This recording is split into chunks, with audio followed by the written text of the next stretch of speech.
अरे हा पोरींची व्हिडिओ बनवतो रे. अरे फक्त पोरीची व्हिडिओ बनवतो, एकदा पण पोरीची व्हिडिओ बनवली नाहीये. बाय चुट्टी आहे तो. दादा मी कॉलेजला चालल्या. अरे ताई येऊ का तुला सोडायला? नाही नको, मी जाते. माझ्या पुढे मैत्रिणी भेटतील ना? अरे थांब थांब येतो. अरे नाही मित्र नको. जाऊ का? माझ्या ठीक पुढे आहे. मैत्रिणी भेटतील ना तर मी जाईल त्यांच्यासोबत. ठीक आहे जा. बरं.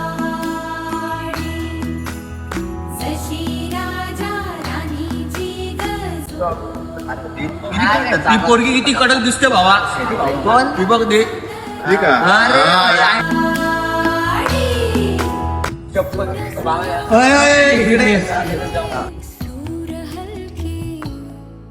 काय ग कुठं चालली? चल मी पण येतो कॉलेजला. दे ना दादा माझी बॅग. बॅग पाहिजे. दे ना. हे घे. दे ना हे. जाऊ दे ना मला. रडत जा. काय ग ताई काय झालं? दादा ते मुलं मला त्रास देतात आणि मग बॅग सुद्धा घेत नाही. कोण आहे दाखव चल मला. काय रे बॅग कोणाची आहे? दाखव इथं. काय रे कोण रे तू? काय रे मुलींची छडी काढतोस का?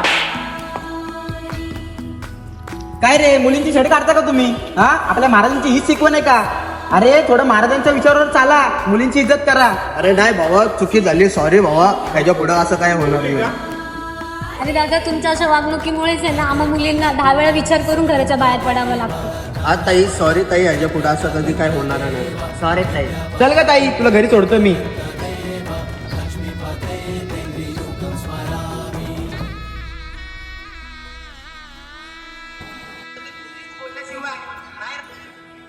अरे प्रेम, हे बघ तुझी बहीण आणि सोबत येते गाडीवरती. कुठे आहे? हे बघ. ताई काय चढवत झाली. दादा मी सकाळी कॉलेजला चालली होती ना, आज माझ्या मैत्रिणी पण नव्हत्या आल्या आणि काही मुलांनी तिथं मला थांबवलं आणि मला त्रास देत होतं. दादा आज मी सकाळी कॉलेजला जाताना ऐकलं होतं की तू तुझ्या मित्रांसोबत त्या मुलाला खूप वाईट वाईट बोलत होतास, पण त्याच मुलांनी आज तुझ्या बहिणीची इज्जत वाचवली. भावा तू खरंच खूप ग्रेट आहेस, कारण आज तुम्ही माझ्या बहिणीची इज्जत वाचवली. कारण आज सकाळच्या बद्दल खूप वाईट बोललो होतो, त्यासाठी मला माफ कर. भावा जर का आज तू माझ्या जागेवरती असता तर तुम्ही पण हेच केलं असतं. कारण बहीण तुझी असो किंवा माझी, मुलींचा आदर करणंच हेच आपले संस्कार आहेत. बरोबर आहे भावा.